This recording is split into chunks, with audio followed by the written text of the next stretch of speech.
Hello, this is Jan from Red Toad Art Studio.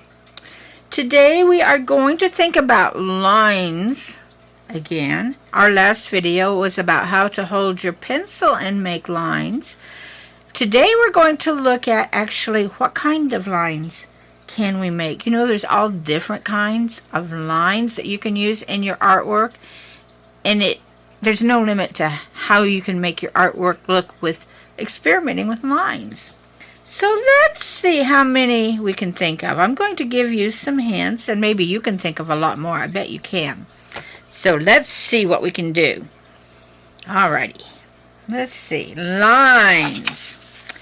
In fact, I'm going to make a chart. You might want to do the same thing and keep this in your files to refer to. Lines. Now, I'm going to draw kind of heavy, so this is very visible for you, but you can draw lightly if you want. Let's think. The most common line I think most of us will think of are straight lines. We see those a lot, and those can be some of the hardest ones to draw because it's hard to keep them straight, isn't it? Now, we talked a little bit on how to hold our pencil and how to draw some lines in our last video. And remember, we talked about the tripod method, which is holding the pencil between your thumb, forefinger, using this second finger to rest the tip of your pencil on, and then bring the rest of your fingers up and lightly rest on your piece of paper. Then we talked about drawing from your wrist, your elbow, or your shoulder. So let's do one from our wrist here, wrist. It might help if I spelled wrist right, wouldn't it? There we go. Usually from our wrist, we can't make very long lines. We usually kind of do short little lines like that from our wrist. And we just have to move our whole arm over and catch up. And that makes not a bad line. You can see little jogs in it every once in a while where we had to pick up and move. So let's see what an elbow line looks like. Elbow. Now we're going to start here and move over here in one solid movement. Now that was much faster and actually easier. I'm moving my arm from my elbow. And then there's one more. That's if we move everything, our arm, from our shoulder joint. Now I don't have a lot of room here to do this, but I'm going to try to do it. There we go. Those are 3 methods. Now the ones we will use most in our smaller artwork drawings is the wrist one and the elbow one, because most of us aren't out doing big pictures on the side of a building or something, or big 4 and 5 foot canvases. Someday you might, and then you'll want to use your elbow, or you'll want to use your elbow and your shoulder for that. So there's straight lines. You know, and I spelled this wrong. Oh, let's put that H in there. G-H-T, yes. Now let's look at curved lines. Curved lines. What kind of curved lines can we come up with? That's, how about like this? Kind of, woo. You know what that reminds me of? Waves out in the sea or on the lake. So let's just call that wavy. Now, think about it. What's the difference between these? Which one's the most interesting line? This straight line or this wavy line?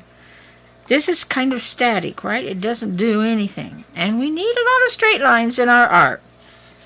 This is going up and down. It has movement to it. You think movement with that line. Or, under curvy, you could get in lines something like this.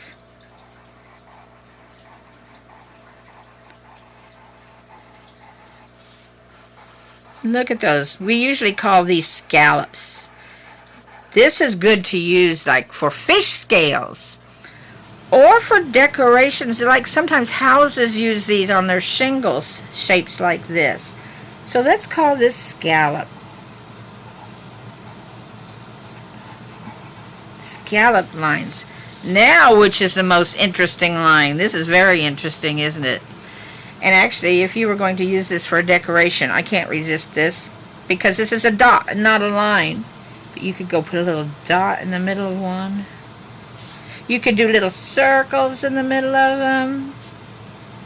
You could do an extra inside scallop. Look at all the decorations that kind of look like lace when you do this. Okay. Let's see. I think there's another one. Look at this line. Making loops. Curly hair, maybe? What can you think of? Reminds me of the wire on a notebook. Or a book that has a wire binding on it. Let's call that loopy. It looks loopy, doesn't it? Now look at that. Look at all these different lines we have. Let me get it down here where you can see it. All of these different lines. Goodness. Which one is the most interesting to you? Which one is the most exciting? Which one is the most calming? Think about what your lines do. Look at this one. Here is a jagged line. Let's see, jagged. Here we go. Let's see if I can do this. Like a bunch of little pyramids. Or what does it make you think of? It makes me think of shark teeth. Sharp, jagged teeth. Let's call these